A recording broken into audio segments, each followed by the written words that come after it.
dice, somos radio exitosa, 14 años siendo la voz de los que no tienen voz y estamos a solo unos días de celebrar el Día Internacional de la Mujer, el día 8 de marzo, y vamos a hablar sobre las brechas de género que hay a nivel nacional, así que le damos la bienvenida a nuestra invitada, y es Paola Herrera, economista senior del Instituto Peruano de Economía.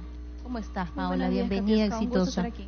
Bienvenida. Aquí tenemos unas cifras muy reveladoras que hablan sobre la situación de la mujer, sobre varios aspectos, ¿no? El tema pues de la economía, las mujeres incluso dentro de la política nacional y las mujeres dentro de el mercado laboral, y es que 14 de 25 regiones del Perú registran una brecha de género superior al promedio nacional. ¿Cuáles son los principales indicadores dentro de este estudio que ha hecho IP? Correcto, bueno, justamente hemos publicado el día de ayer la primera edición del Índice Regional de Brecha de Género y hemos evaluado 25 indicadores de diversas fuentes oficiales en 6 pilares para poder calcular este índice sintético, ¿no? 6 pilares, digamos, el pilar laboral, tenemos un pilar de educación, de salud, acceso financiero, poder y toma de decisiones, y también autonomía individual, que engloba estos indicadores, digamos, que afectan directamente a las mujeres, como violencia de género y también temas de salud reproductiva. Y hemos hecho un puntaje, un índice que va de 0 a 100, donde un puntaje más cercano a 0 implica una paridad de género, y el puntaje a nivel nacional es de 32.5 puntos, digamos, representa todavía ciertos avances, pero muy lentos en los últimos 6 años que hemos evaluado para este estudio. Claro que sí. ¿Cuáles son las regiones con los indicadores más bajos cuando hablamos de brecha de género? Las regiones con mayor brecha de género son están Cajamarca, está Huancavelica y está Amazonas, y luego de ahí están también otras regiones de la selva principalmente y de la Sierra Central. En particular, por ejemplo, Cajamarca destaca con un puntaje cercano a 40 puntos, que está muy por encima del promedio nacional que hemos calculado, principalmente porque tiene una de las mayores brechas en salarios, tiene la mayor brecha salarial que afecta, digamos, a la disparidad de ingresos que reciben los hombres y las mujeres, entendiendo Cajamarca, por ejemplo, como una región donde hay bastante ruralidad, hay mucho empleo agrícola, donde persisten todavía mucha presencia de mujeres que trabajan, incluso de manera no remunerada. Entonces eso incrementa la vulnerabilidad económica de las mujeres en una región como Cajamarca. Claro que sí. La capital, Lima, por ejemplo, ¿cuál es la situación? Sí, Lima está dentro de las 3 regiones con menor brecha de género. Claro. Digamos, el índice lo lidera Moquegua, en segundo lugar está Ica, luego está Lima Metropolitana y Callao, que los hemos evaluado en conjunto, y digamos, tienen un puntaje menor al promedio nacional. Y ahí destaca que, digamos, son regiones donde se han podido cerrar algunas brechas en términos laborales. Digamos, la diferencia entre la calidad de empleo entre mujeres y hombres es menor que en otras regiones, digamos, con mayores brechas. Y también en el caso, por ejemplo, de Moquegua, en particular, que lidera este índice de brecha de género, ha logrado cerrar la brecha de género en acceso a educación, acceso a, en particular, asistencia escolar entre niños y niñas. Entonces, ahí se ha logrado que haya una igualdad entre los niños y niñas que van al colegio en esta región. Sí, puntualizamos en las cifras, por ejemplo, con el tema del salario aquí en el Perú. ¿Todavía los hombres siguen ganando más que las mujeres? Es correcto. Todavía hay una brecha de 25-24%, según las cifras de la última encuesta permanente de empleo del INEI, que, digamos, refleja todavía un menor nivel de ingresos a las mujeres por diferentes factores, ¿no? Y uno de los que hemos evaluado en este reporte, que impacta directamente a la capacidad de desarrollarse profesionalmente las mujeres, es este impacto que tiene la maternidad en el desarrollo profesional de una mujer. No, digamos, una mujer tiene a su primer hijo, tiene a su hijo, sale de licencia, pero lo que se ha encontrado es que un buen porcentaje de estas mujeres no regresa a su trabajo luego, incluso de hasta una década después de tener a su primer hijo.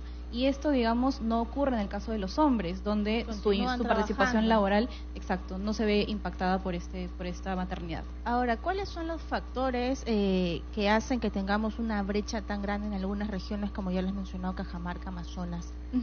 Digamos, un factor importante, como venía mencionando, es todavía estas brechas en salarios, que también responde a los empleos. Hay factores sociales como el machismo, por ejemplo, en los sectores rurales, donde es el hombre el que trabaja la la tierra. Hay muchas barreras culturales que todavía, no solamente en el empleo, sino también en términos de educación, ¿no? El acceso a la educación. Exacto, en las zonas rurales todavía, digamos, se prioriza en cierta medida la educación, sobre todo cuando hablamos de educación superior, a los jóvenes en lugar de a las mujeres, ¿no? A los jóvenes varones en lugar de las mujeres, y eso es lo que luego también afecta su productividad futura.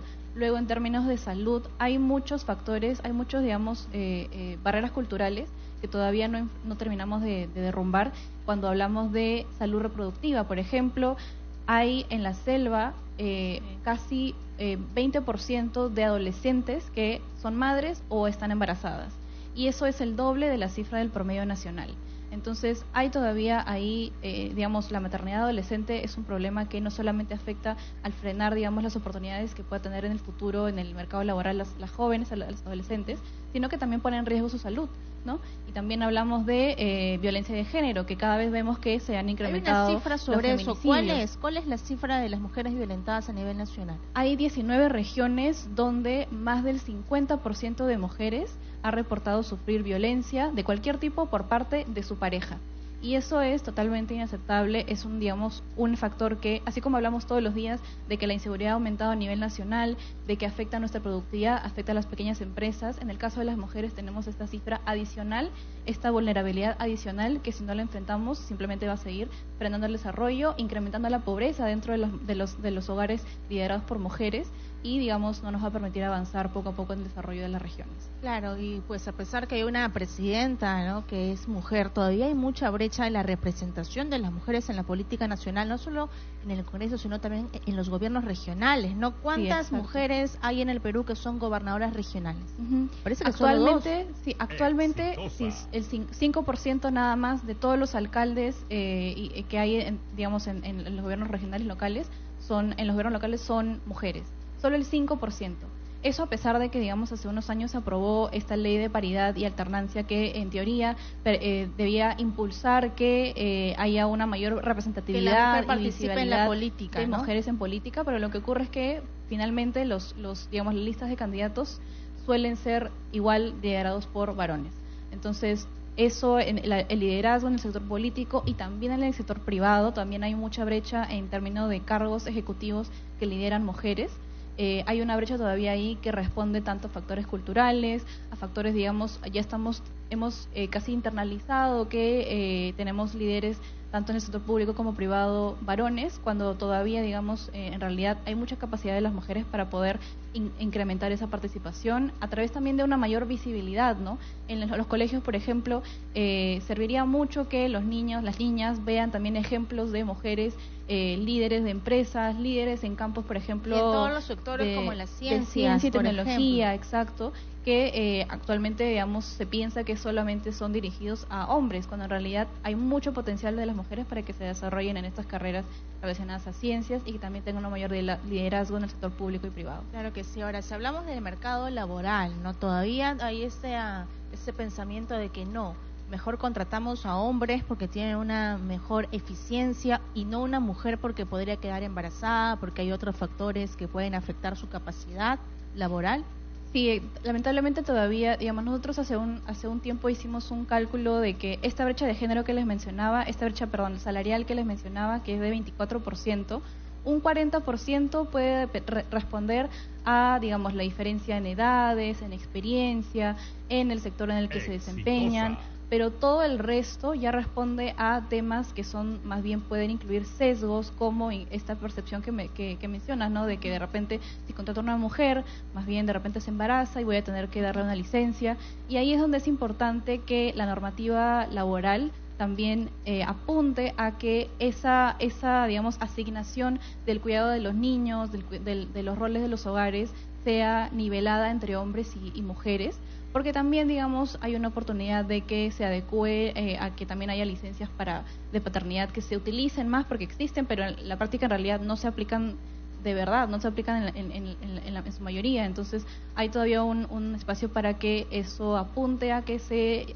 logre una mejor nivelación de los roles del hogar. Un equilibrio, ¿no? Porque esa es la realidad. Una mujer que trabaja, que es empresaria, que es profesional, no solamente cumple con estas funciones de oficina, ¿no?, dentro del emprendimiento, sino también cumple una función importante dentro de la familia, como célula vital de la sociedad, de madre y esposa, y los trabajos de la casa. O sea, es un triple trabajo el que tiene una mujer en la sociedad. Sí, que se le asigna, digamos, automáticamente, ¿no? Usualmente, sobre todo, como mencionaba, en zonas rurales se tiene ya establecido eso, que incluso las mismas mujeres tienen esta percepción de que, bueno, yo me voy a dedicar al hogar, cuando en realidad deberíamos apuntar a que por lo menos haya esta posibilidad de que elijan si quieren desarrollarse profesionalmente o dedicarse completamente al hogar, y si quieren desarrollarse profesionalmente deben estar las herramientas, la normativa disponible para que puedan nivelar, ¿no? Exacto, para que puedan nivelar esas tareas. Claro, ahora, si hablamos de la base, ¿hay un porcentaje, ustedes han podido mapear cuántas mujeres no saben escribir ni leer? Digamos, la tasa todavía de analfabetismo todavía es ligeramente más alta en varias regiones, en el caso de mujeres versus hombres. Claro, ¿en qué zonas? Zonas rurales. Sobre todo, sí, exacto, sobre todo en zonas rurales, sobre todo en regiones de la selva, donde también hemos encontrado mayores niveles, digamos, de maternidad adolescente, que eso también frena muchas veces su nivel, su digamos, trayectoria educativa y también profesional. El acceso incluso a la educación primaria lo veía como una de las aristas, primaria, ¿no?, que es lo básico. Hay una brecha todavía en eso. Y además también del acceso a educación están los rendimientos escolares, que ya sabemos que en el Perú, digamos, tenemos todavía una gran valla por superar en términos de mejorar el rendimiento escolar de los niños y niñas, pero además, si comparamos hombres y mujeres, sobre todo en campos de matemática, que va relacionado a lo que mencionábamos antes, todavía las mujeres tienen menores rendimientos en matemática que los hombres. Y nuevamente, no es que, digamos, naturalmente sea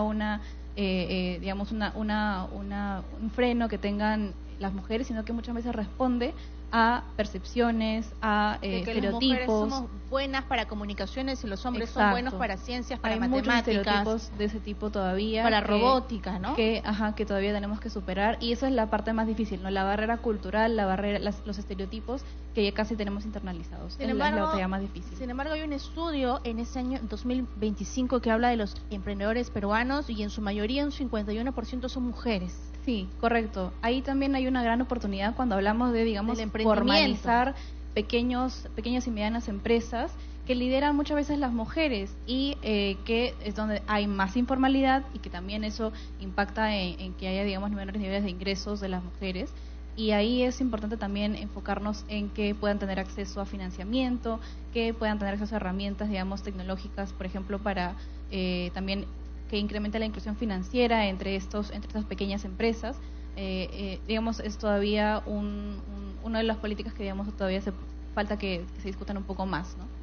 Muy bien, Paola, muchas gracias por estos datos. Yo creo que la reflexión es que tenemos que trabajar muchísimo todavía para que estas brechas sean mínimas.